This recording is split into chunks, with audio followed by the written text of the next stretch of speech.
Hi friends, welcome back to my YouTube channel Ritty family. Harsha ജിതീഷാണ്. ഇന്ന് ഞാൻ നിങ്ങളോട് സംസാരിക്കുന്ന കാര്യം സുഹൃത്ത് ബന്ധത്തിൻ്റെ സ്നേഹം, അതിൻ്റെ വലയം. അത് ശരിക്കും സ്നേഹം മാത്രമല്ല, നമ്മുടെ കൂടപ്പിറപ്പ്, നമ്മുടെ മക്കൾ, നമ്മുടെ ഹസ്ബൻഡ്, നമ്മുടെ അപ്പൻ, നമ്മുടെ അമ്മ, അവരെക്കാളും കൂടുതൽ ചില ടൈമിൽ നമ്മളെ കൂട്ടിപ്പിടിക്കുന്ന ബന്ധങ്ങളാണ്. കാരണം നമുക്ക് എല്ലാ കാര്യങ്ങളും നമ്മുടെ പേരൻസിനോട് നമ്മൾ ചെറിയ കാര്യങ്ങളിൽ അല്ല, അതായത് നമ്മൾ ചെറിയ പ്രായത്തിൽ നമ്മൾ പറയില്ല. നമുക്ക് പറയേണ്ട കാര്യങ്ങൾ മാത്രമേ നമ്മൾ ഹസ്ബൻഡിനോട് പറയാറുള്ളൂ. അല്ലെങ്കിൽ ചിലപ്പം ഹസ്ബൻഡ് ഭയങ്കര കൂട്ടുകാരനാണെങ്കിൽ ചിലപ്പോൾ പറഞ്ഞിരിക്കാം. എല്ലാവരുടെയും കാര്യം കേട്ടോ ഞാൻ പറയുന്നത്. മക്കളോട് പറയേണ്ട കാര്യം നമുക്ക് പറയാൻ പറ്റൂ. അതുപോലെ നമ്മുടെ എന്താ പറയുക, അമ്മായിപ്പനുണ്ട്, അമ്മായിയമ്മയുണ്ട്, എല്ലാവരും ഭയങ്കര സ്നേഹമാണെങ്കിൽ പോലും നമുക്കെല്ലാം തുറന്ന് പറയാം. എല്ലാവരോടും പറ്റില്ല. അങ്ങനത്തെ ഒരു സന്ദർഭങ്ങളുണ്ട്. പക്ഷേ നമ്മളെല്ലാം തുറന്ന് പറയുന്ന ആളാരാ? നമ്മുടെ ഫ്രണ്ട്സാണ്. ആ ഫ്രണ്ട്ഷിപ്പ് നമുക്ക് പെട്ടെന്ന് കൊണ്ടുവരാൻ പറ്റത്തില്ല.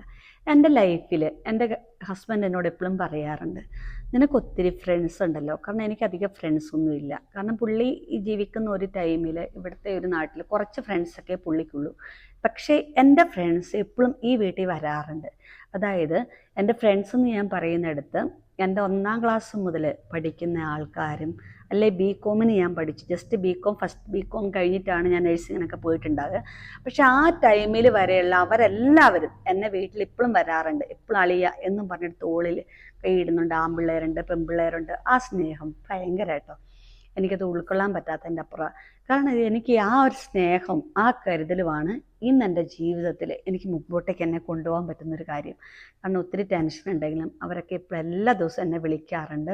അപ്പോൾ അവരൊക്കെ പറയാറുണ്ട്, ഇടി കുഴപ്പങ്ങളൊന്നുമില്ല, ഞങ്ങളൊക്കെ നിനക്ക് സപ്പോർട്ടാണ്, നീ കുഴപ്പമില്ല, നീ ഉഷാറാകുക, നീ ഇന്നത് കഴിക്കുക, നീ അങ്ങനെ ചെയ്യുക എന്നൊക്കെ പറയാറുണ്ട്.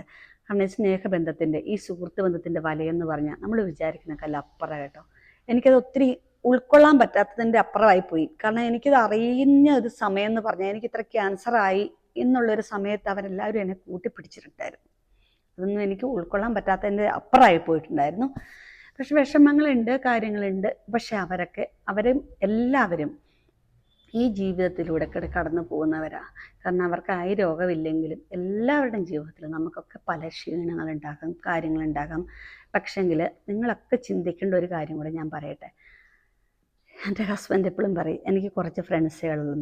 പക്ഷേ ഞാൻ ഇപ്പോഴും ഒരു കാര്യം നിങ്ങളോട് പറയട്ടെ. എൻ്റെ ഫ്രണ്ട്സ് എന്ന് പറഞ്ഞാൽ 1ാം ക്ലാസ് മുതലുള്ള ഫ്രണ്ട്സാണ് എൻ്റെ ഫ്രണ്ട്സ്. ഞാനിപ്പോൾ നേരത്തെ പറഞ്ഞിട്ടുണ്ടായിരുന്നു, 1ാം ക്ലാസ് മുതലുള്ള ഫ്രണ്ട്സാണ്. എല്ലാവരും നമ്മൾ വിളിക്കുക, ജസ്റ്റ് വിളിക്കുക. ഒരു ഫോൺ വിളിയിലൂടെ കൂടി അപ്പം നമുക്കൊരു സന്തോഷമാണോ സങ്കടമാണോ ഒക്കെ നമ്മൾ അവരുമായിട്ട് ഷെയർ ചെയ്യുക. അതൊക്കെ നല്ല കാര്യങ്ങളാണ് കേട്ടോ. നമ്മളെപ്പോഴും സുഹൃത്ത് ബന്ധങ്ങൾ എപ്പോഴും മുമ്പോട്ട് കൊണ്ടുപോകണം. കാരണം എൻ്റെ ജീവിതത്തിൽ എനിക്ക് ഏറ്റവും ഒരു വിജയം അതാ.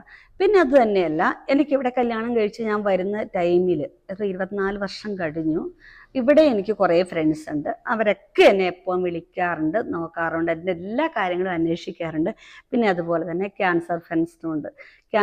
ക്യാൻസർ ഫ്രണ്ട്സ് എന്നൊക്കെ പറഞ്ഞു കഴിഞ്ഞാൽ ഭയങ്കര ബുദ്ധിമുട്ടും കാര്യങ്ങളൊക്കെ ഉണ്ട്. നമുക്കില്ല എന്ന് പറയത്തില്ല. പക്ഷെ അവരുടെ സങ്കടങ്ങൾ കേൾക്കുക, അല്ല നമുക്ക് പരാതികൾ പറയേണ്ട ഒരു മറുപടി കൊടുക്കുക, ഒക്കെ കുറച്ച് ബുദ്ധിമുട്ടും കാര്യങ്ങളൊക്കെ ഉണ്ട്. പക്ഷെ എങ്കിൽ പോലും നമ്മുടെ രോഗം ഇതാണ്, അവർക്കൊരു മോട്ടിവേഷൻ നമ്മൾ കൊടുക്കേണ്ടത് ആവശ്യമാണ്. അപ്പോൾ അങ്ങനെയൊക്കെ ഒത്തിരി ഫ്രണ്ട്സും കാര്യങ്ങളുണ്ട്. അപ്പം നമ്മൾ ജീവിതത്തിൽ നമ്മളെല്ലാവരും ചിന്തിക്കേണ്ട കാര്യങ്ങൾ, നമ്മൾ എവിടെ തോറ്റാലും നമ്മുടെ ഫ്രണ്ട്സ് എപ്പോഴും നമ്മളെ കൈവിടില്ല. അതൊരു കാര്യം കേട്ടോ. അത് നിങ്ങൾ ചിന്തിക്കണം. കാരണം എപ്പോഴും ഫ്രണ്ട്സ് മാത്രം നമ്മുടെ കൂടെ നിൽക്കും.